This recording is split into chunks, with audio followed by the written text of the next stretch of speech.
So these are the summary, the comparison table of formulas that treat coughing with sticky and dry phlegm.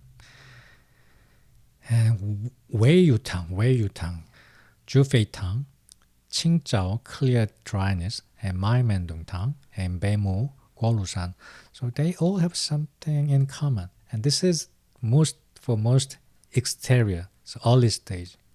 This is for sticky dryness, and Mai-Mendong-Tang, sticky dryness. But this one has more clearing heat property.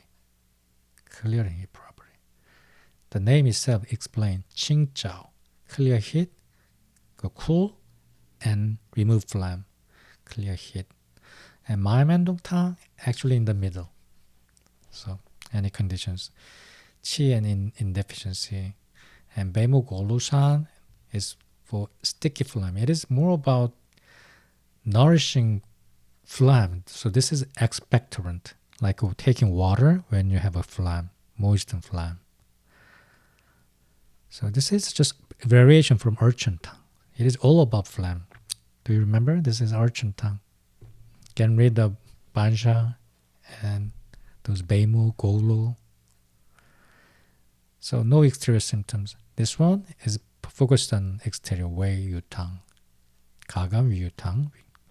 다음에 칭짜오 주페탕, fever. Not much of exterior symptoms. And this one, Mai-Mendong-Tang, in the middle, from subacute to chronic.